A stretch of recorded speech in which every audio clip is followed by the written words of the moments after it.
welcome. My name is Ergül. I'm an assistant professor of applied linguistics and TESOL at the University of Northern Iowa, in Iowa. And I'll be talking about the pragmatic duality of humor during oral corrective feedback. So this is humor and, pragmatics applied to second language acquisition. Therefore, I want to first look at what has been said about using humor in the classroom, right? So studies looking into teachers using humor in their classrooms have actually yielded mixed results. There are people who claim that it's the absolute best thing you can do to make your teaching more effective, and there are studies that interestingly find that it does nothing, but maybe contribute to the overall positive atmosphere of your classroom. So we can safely say that the research is not conclusive in that matter.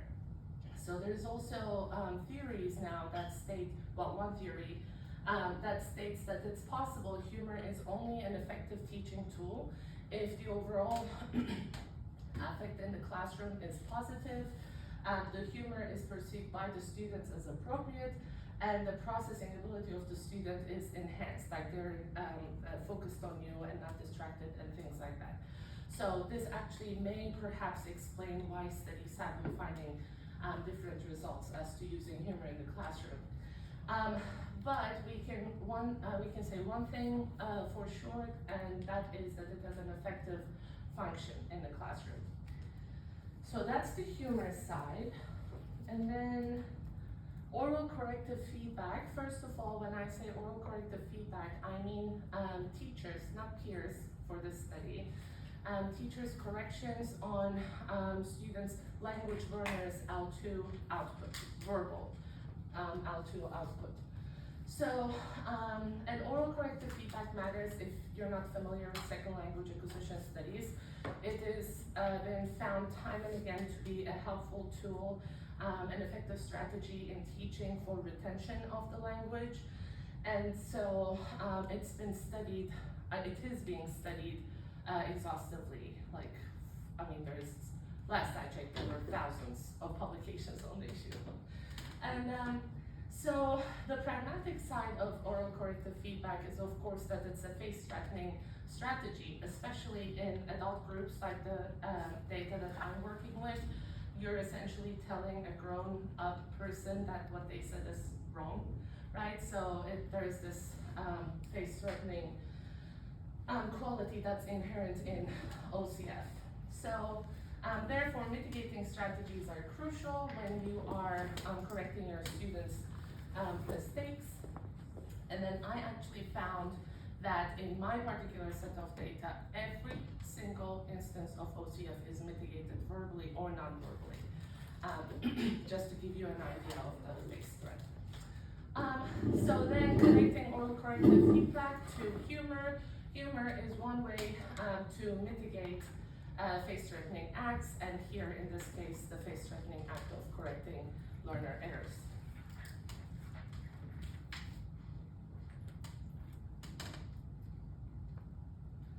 Okay, so the other reason oral corrective feedback is really important is because, you may be familiar, but for the longest time in language instruction, people were all about grammar. Like teachers would stand in front of the classroom and write all the rules and give word lists to people. Unfortunately, this kind of teaching is still not eradicated. But the research, at least, has moved on to not focusing on form, as the late Michael Long called it, but to focus on forms. The terms don't, in and of itself, explain what that means, but when we say focus on forms, it's correcting, it's focusing on grammar only within a meaningful interaction classroom, only when errors, grammatical or other errors emerge. So instead of going just grammar instruction, you try to get your students to accomplish tasks, etc. And then if they make mistakes, you attend to them. right? So that's where the field is right now, and that's where oral corrective feedback comes in as a very important tool that we need to understand better.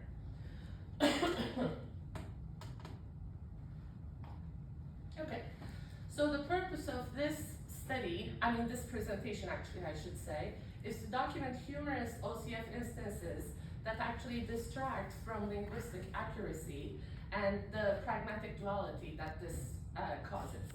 I haven't systematically looked into the data about this yet. This is a study in progress, right? But I'm going to talk about some of my findings so far and give you some examples. So my data come from an adult intensive English program. The learners were all intermediate language proficiency level. They were all adults going to a private school for like promotion purposes, for self-edification and things like that. They're integrated classes, meaning it's not like grammar, reading, writing, etc. They're all together in every class. And I had 7 EFL teachers teaching 3 groups in different formats. So I ended up with approximately 16 hours of intact classroom recordings. Intact meaning there wasn't any intrusion from the researcher's side. I set up recorders in the back corner, in the back, and the other back corner, and then left. So,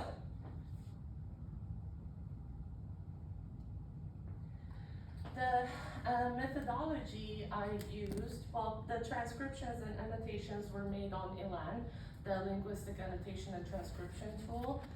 And for OCF, I was using Lister and Ranta's seminal analytical framework from 1997. It looks dated, but it's been, it's still in use today. And so basically, when we study anything about oral corrective feedback, we have the correction sequence that you see here. So the sequence starts with learner error, and then possibly the teacher gives feedback for the error, and then hopefully there is learner uptake, meaning the student responses to the feedback. And just because their response doesn't mean that they have repaired the error they made. So these are the 2 options. Uptake may be successful or unsuccessful. And then in the case of successful uptake, there is reinforcement. And as you can see, all roads lead to topic continuation as they move on with the lesson.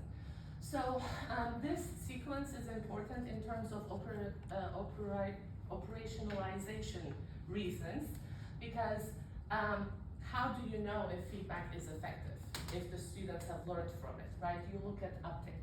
So when you are counting instances of feedback, you look at uptake and whether it was successful, okay? So as an example, let's look at a typical OCF sequence. This is real data, right? So the student says, I couldn't read on factory bus because, and there, the error that the teacher responds to is couldn't, the modal in the past tense, right? So the teacher says, the oral corrective feedback is in green. She says, I can't, you mean, she speaks British English, I can't, you mean, and then another student chimes in, and then the first student actually corrects her error saying I can't, which is uptake, in this case, successful uptake.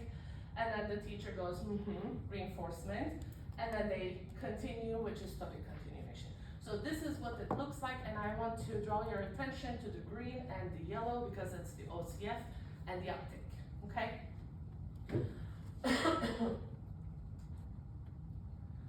So, before I lead you through my examples, I want to tell you about what I found.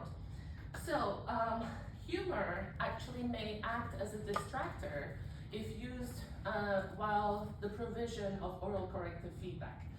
So the humor engages the teacher and learners in laughter and play, so the erroneous production kind of goes out of their minds, it looks like, right? So while humor clearly contributes to a positive classroom atmosphere, it negates the desired outcome of students correcting their errors. So I think the reason I called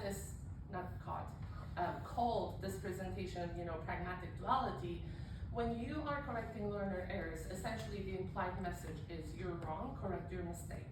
But when you are being humorous with the students, it invites responses that are also humorous and not necessarily correction, right? So that's a conflicting message, if you will, and that's what I mean by the pragmatic duality.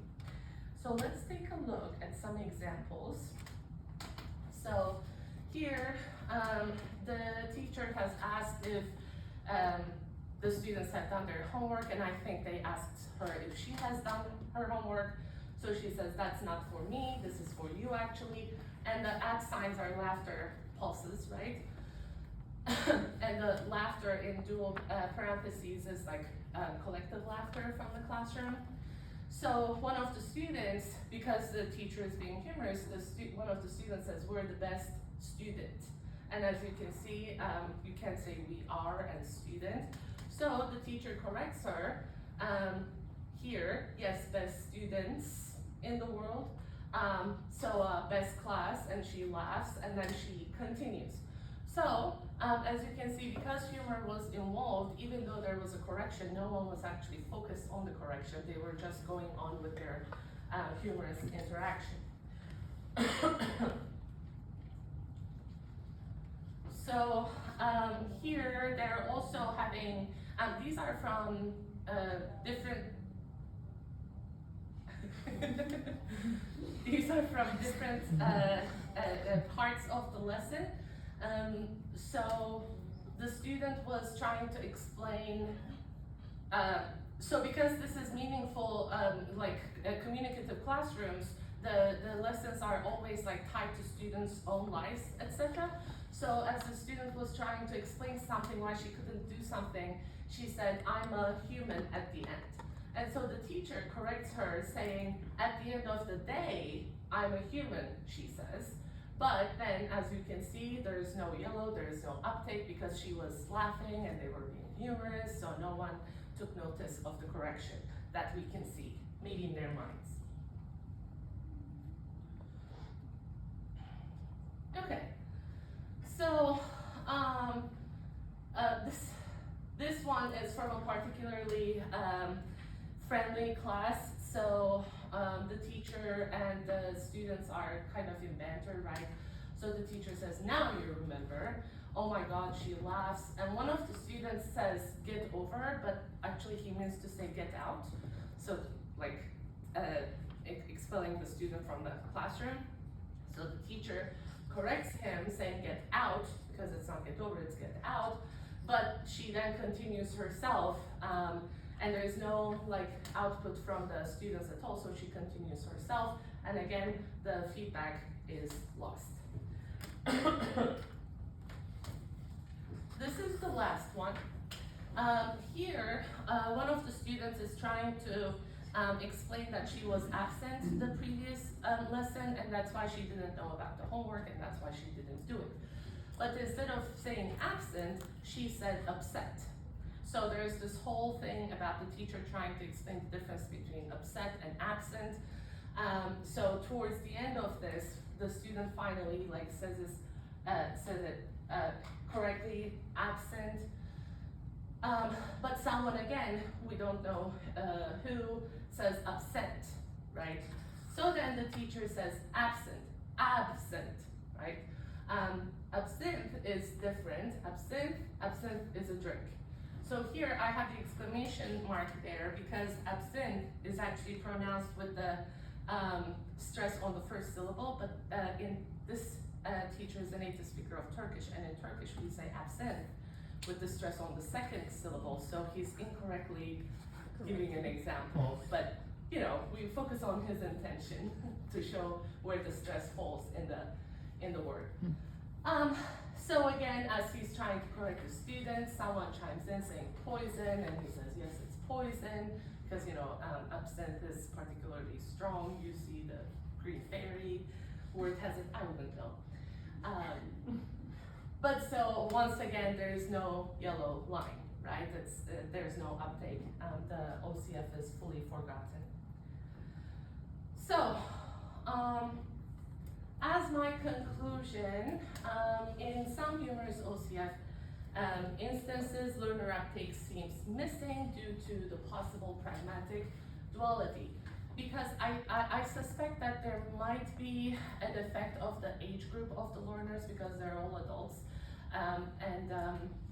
You know, the teachers have the choice of either being the teacher in any given moment or a peer interlocutor, right? So they have that choice. And in that case, humor might be outweighing the importance of linguistic accuracy, is my speculation. And the concept of sustained humor proposed by Dr. Ergül right there may actually be responsible. So the idea of sustained humor is that basically, because mirth is an embodied emotion, you show your mirth with laughters or smile, etc., that actually prompt the person you're talking to show the same signs. And then, so you laugh and smile, they start laughing and smiling, you make a humorous comment, they continue to humor, sustained humor, right? So I think this is a socially more pressing instinct than actually attending to the correction that the teacher is making. So I have, of course, more questions than I have answers, and two of them are, do the teachers make a conscious choice? Like, are they like, okay, I can't lose these students, I can't be always just correcting them, like, are they aware, or does it just happen naturally perhaps? Or would the students show any preference? Because in oral corrective feedback studies, we know that some students have really strong preferences. Some love feedback, some hate it so much that they excel at their studies and things like that. So if they knew that their teacher being humorous is possibly affecting their corrective feedback chances, well, their chances of noticing it at least, would they have, you know, an opinion on whether they want the humor or the feedback more? And I think that is all my references and my